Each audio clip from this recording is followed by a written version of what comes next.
Olá, tudo bem? Estamos chegando hoje ao nosso quarto bate-papo a respeito do grande episódio na vida do apóstolo Paulo, que foi a sua viagem para Damasco e a sua conversão. Nós vimos lá no capítulo 9 do livro de Atos dos Apóstolos, tem sido o nosso texto guia, vimos que primeiro ele cai por terra quando vem aquela luz sobre ele. Ele então entende que o Deus que ele achava que conhecia, na verdade, estava se revelando como Jesus Cristo, a quem ele estava perseguindo. Perseguir a igreja era perseguir o próprio Cristo. Depois ele fica cego e nesta pausa compulsória a gente imagina que ele reflete bastante, até que então Ananias ouve a voz de Deus dizendo: vai lá, a despeito do que outras vozes te dizem a respeito dele, vai lá e ora por ele, porque eu tenho um grande propósito na vida dele.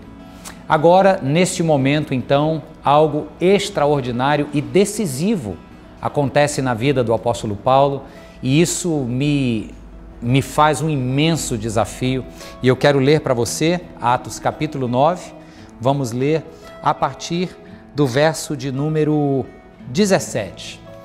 Depois que Ananias vai e ora, ele entra na casa, põe as mãos sobre Paulo e diz: irmão Saulo, o Senhor Jesus, que lhe apareceu no caminho por onde você vinha, enviou-me para que você volte a ver e seja cheio do Espírito Santo.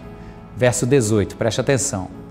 Imediatamente, algo como escamas caiu dos olhos de Saulo e ele passou a ver novamente. Levantando-se, foi batizado e depois de comer, recuperou as forças. Este grande homem, ele vai escrever dizendo que no judaísmo era um imenso zeloso pela lei, pelos costumes, né? Tinha este fervor pela defesa das suas tradições. Este grande judeu era alguém que tinha escamas nos olhos.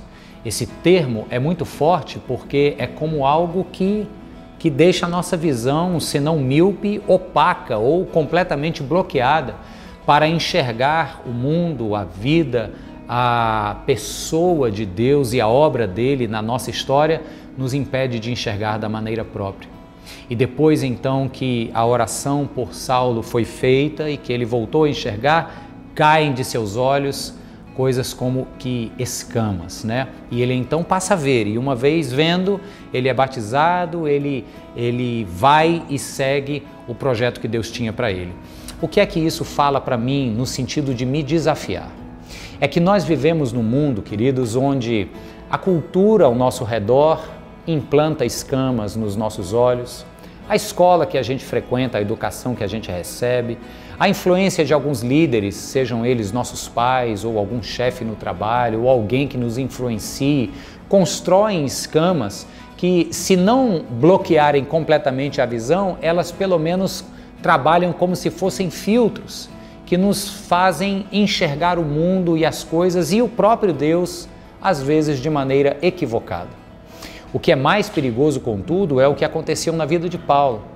Uma grande escama na sua vida era a própria tradição religiosa que ele seguia. E eu acredito que sim, na minha e na sua história, nós temos escamas que a tradição coloca nas nossas vistas e a gente enxerga Deus muitas vezes de maneira equivocada. É aquele Deus que parece que só se manifesta dentro dos templos religiosos, que requer a presença de alguém para intermediar essa manifestação e você se torna dependente do sacerdote, do padre, do pastor, seja quem for, sabe? Escamas precisam cair de olhos assim. Escamas também precisam cair de olhos vaidosos e cheios de orgulho. Repare que primeiro o apóstolo Paulo, no seu processo de conversão, ele cai no chão, ele cai de cima da sua pompa, de cima da sua autossuficiência como líder religioso. Depois ele precisa que alguém o leve pela mão. Depois ele precisa que alguém venha orar por ele para que ele volte a ver. Percebe? Este homem autossuficiente se torna agora alguém dependente de outros. Este é o processo das escamas que vão caindo quando abrimos mão do nosso orgulho e nos deixamos ser dependentes dos outros e dependentes, acima de tudo, de Deus. Que escamas da vaidade, do orgulho, que escamas da tradição religiosa caiam dos meus e dos seus olhos e que possamos enxergar como Paulo passou a enxergar agora, o grande plano que Deus tem para as nossas vidas. Que essas nossas vidas passem a valer a pena serem vividas e que possamos caminhar na certeza de que Deus é conosco, porque Ele nos chamou para uma vida abundante que vale a pena. Um forte abraço para você e até a próxima.